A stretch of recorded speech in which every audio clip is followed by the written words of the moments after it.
How a Romance Novel Saved the Galaxy by Ariana Derrote. Chapter 59, Jaster 12. Jaster had to admit that his idea of just handing his title and responsibilities over to Django had been a foolish wish. But he did love that while Django was barking orders, organizing his verde, and all the other minute details for the assault on Concordia, Jaster was able to take the time to talk to his Mando Ade. There was a sense of satisfaction in the ranks, from his veteran supercommandos to the newest clans and individuals who had sworn the raisonnaire and acknowledged him as Mandalore. You couldn't really get a more Manda-ordained mission than rescuing children. That there was a Jitika mixed in, which meant there would be Jetty along, was a bonus in their eyes. Most of the Jedi were wisely hiding in either their quarters or on their ship. Well, excepting Jocasta, who was in Jaster's quarters, poring over his research and the rescued Tade Hadakran. Jaster wanted to join her, but he had his own duties, and she'd said he and Jan got their own conversation with Tade, so it was her turn. She'd recorded, at least, though he suspected she'd be talking to Tade Vizsla until minutes before they lifted off from Concordia. They had narrowed it down to 20 potential minds now. Yaddle also was outside, talking to his Verde as well. Upon finding out she was 500 years old, most of the Verde had reverted to treating her as a revered Babur, a role which she seemed to suit. She was currently scolding some of his more rambunctious Verde for injuring each other while wrestling to pass the time. A hush fell over the crowd of Verde, which had Jaster looking up from discussing which rifle was best for a Verd's ad, now that they'd passed their Vergoten.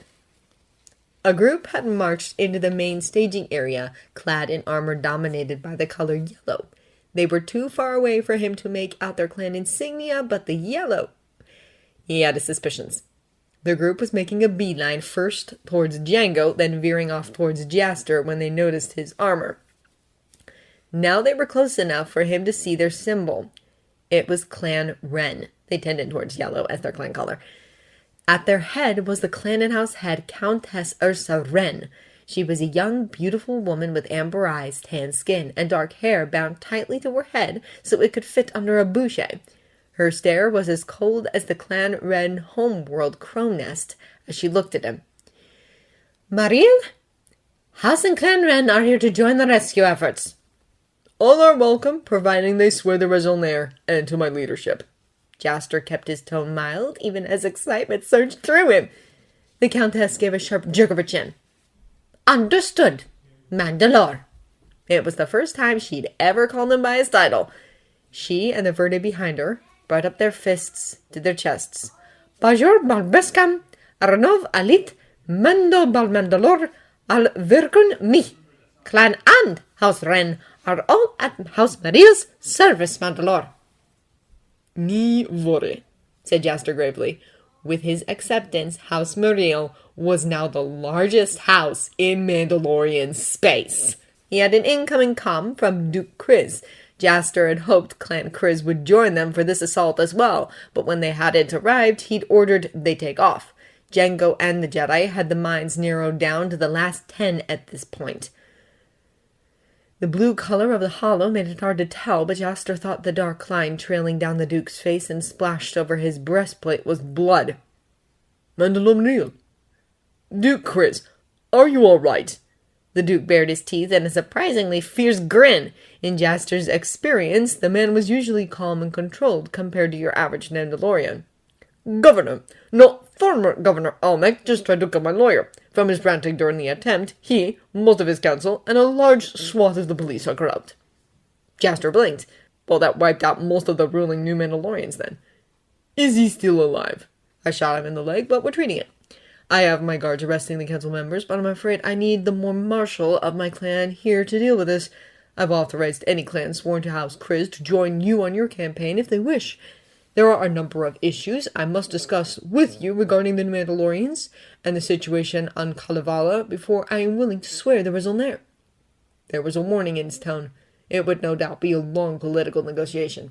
Any Verde or clans joining us here will have to swear the raisonnaire and to my leadership. We don't go into battle with split forces, said Jaster. He was unwilling to compromise on this.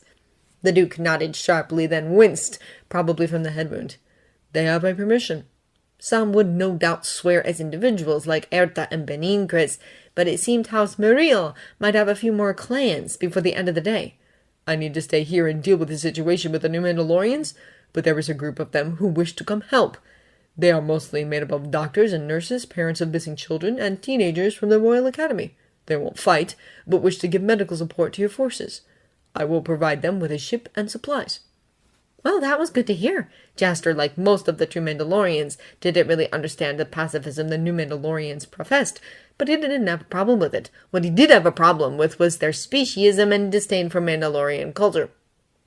They will still have to follow Jango's lead, but I won't insist they swear their original lair if they are staying off the battlefield. Are they trained to deal with the non-human Mandalorians? Asked Jaster. The Duke paused, then turned to speak to someone who the holoprojector didn't pick up. He turned back to the display. They aren't, but they're willing to learn.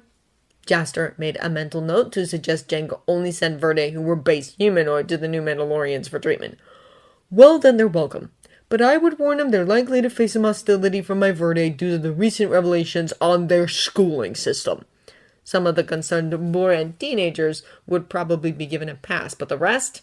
Jaster had been chagrined to find that his slip of calling them New Darmanda had spread through the Verde with the speed of light. The Duke looked pained. I'm investigating how the schools got so bad. It seems every 10 years the curriculum is revised by the governor and ruling council.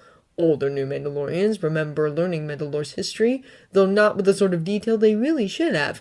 I think this has been happening since my boorish time as Glen Ed. That's when her records show the Harmony School was founded. It seems to have been a regular school for the lower levels at the time. As a historian, Jaster was very interested in that research, but now wasn't the time. I'd appreciate a copy of your investigation when it's finished. I will send it to you. And you have my apology that any of the money from the Mandalorian's dilemma went toward building schools here in Sundari. Jaster had forgotten that the proceeds of the book were donated for the improvement of Mandalore and had specifically been placed in the Duke's hands. The Duke had used them to fund the buildings of hospitals and schools across the planet. Chris paused and spoke. How is Master Kuhn doing? On his mission, I mean? There was a yearning in the Duke's voice. Jaster kept his face blank. He should have known that the Duke wouldn't be able to resist Plo Koon's charm. He and Master Fei have narrowed down possible locations considerably, though I hear the amount of marriage proposals he's received is approaching double digits. The Duke sighed. They weren't wearing Beskar like you, so I willed them to believe that the pilot had abandoned ship before arrival. Once they had decided there was no threat, they opened one of the cages and dragged out some of the terrified people inside. Kiri took the opportunity to slip out at the same time. She was very brave. Really? Asked Kiri, craning her neck around to look up at Hyam. She'd been huddled in Hyam's arms since after the attack. The bravest little one I have ever seen, said Hyam with a gentle smile for the ad. Kara. Now Ned wasn't sure what attracted him more, love for the Attica, or his casual ability to stop an orbital bombardment from killing them.